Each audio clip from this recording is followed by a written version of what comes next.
Jokowi itu berada di dalam sebuah periode citizen, warga negara.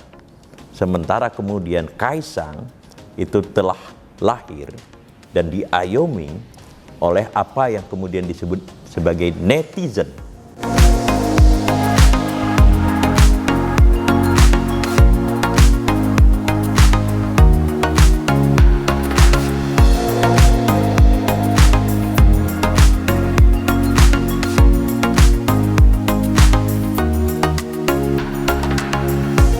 Pecinta Indonesia, bangsa dan demokrasi.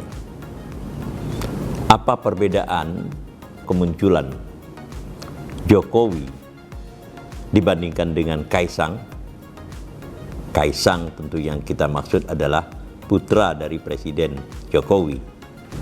Di dalam beberapa tulisan yang telah saya buat, baik di Kompas, di Jakarta Post, di Gatra, ya maksud saya majalah Gatra, saya katakan bahwa kemunculan Jokowi yang melesat menjadi pemimpin nasional itu lebih diakibatkan oleh semangat anti-establishment dari rakyat Indonesia as a whole, ya, secara keseluruhan, dan keinginan rakyat untuk mengangkat seorang pemimpin dari kalangan mereka sendiri.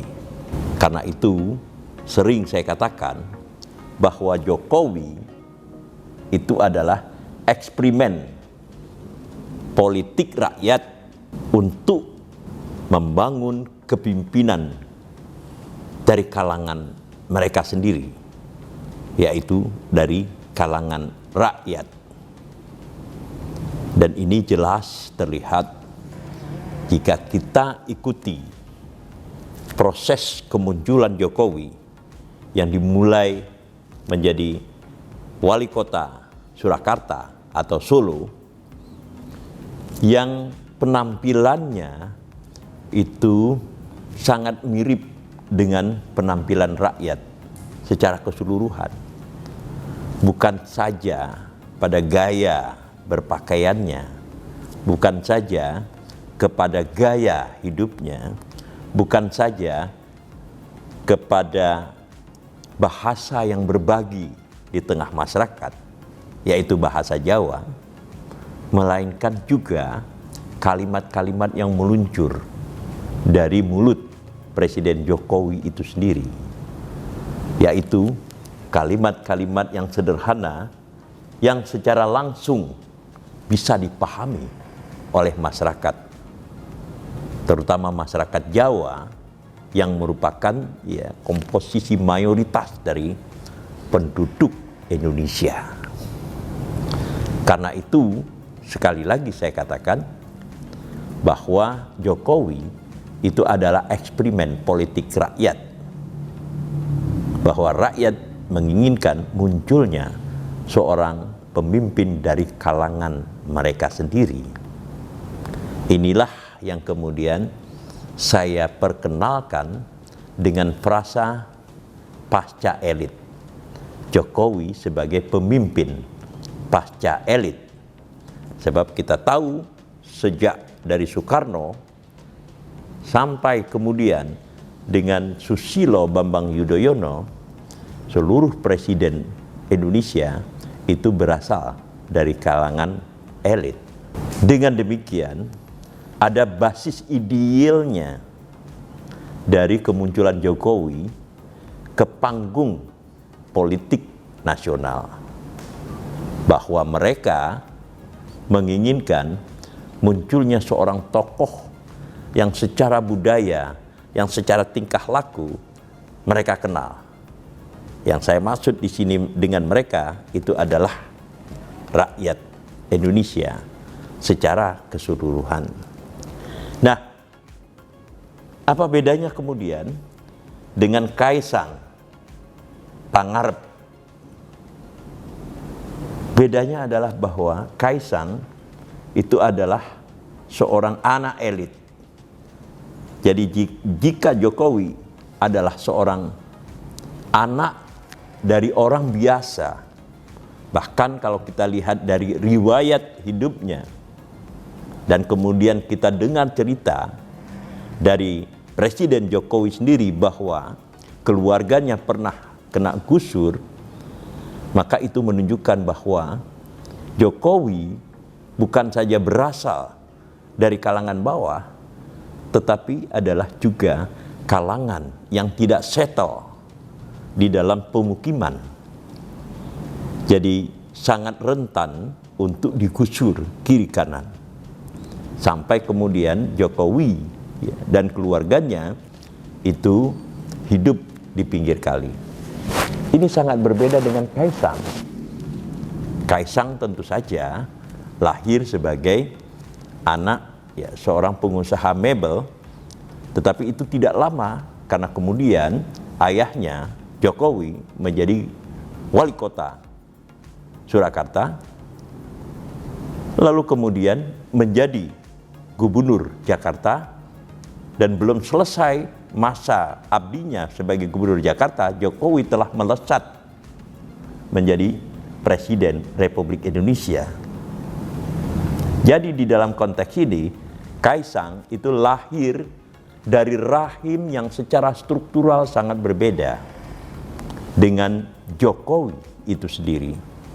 Dan karena itu, tentu kesadaran politiknya bisa secara hipotesis berbeda. Kenapa saya katakan hipotesis? Karena memang kita belum mendengar pikiran-pikiran politik Kaisang secara utuh. Tidak ada tulisan, tidak ada wawancara-wawancara panjang, kecuali pernyataan-pernyataan pendek. Nah, secara struktural, Kaisang dengan demikian tidak lahir dari rahim rakyat, melainkan di dalam sebuah masyarakat yang strukturnya itu ditentukan oleh kemajuan teknologi komunikasi.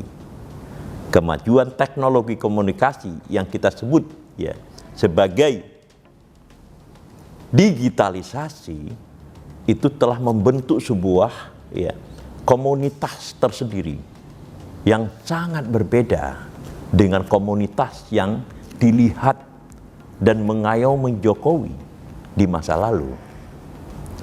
Boleh kita katakan bahwa Jokowi itu berada di dalam sebuah periode citizen, warga negara. Sementara kemudian Kaisang itu telah lahir dan diayomi oleh apa yang kemudian disebut sebagai netizen, yaitu warga negara yang kehidupan dan pola kehidupan mereka sehari-hari, bahkan mungkin nafas mereka sehari-hari itu dipengaruhi oleh proses digitalisasi, dipengaruhi oleh penyebaran dan penggunaan dari teknologi informasi yang kian lama kian canggih. Dan karena itu struktur berpijak Jokowi di masa lalu, maksudnya ketika dia tampil ke depan dengan struktur berpijak dari Kaisang Pangarep, itu sangat berbeda. Saya ingin mengatakan bahwa struktur berpijak Kaisang Pangarep itu lebih kepada masyarakat tontonan yang direproduksi oleh dunia digital, oleh dunia teknologi informasi yang kian lama kian canggih, lalu kemudian dunia teknologi informasi yang kian lama kian canggih itu menciptakan suasana-suasana, habitat-habitat yang sama sekali berbeda dengan dunia citizen, dunia warga negara seperti yang dialami oleh Jokowi.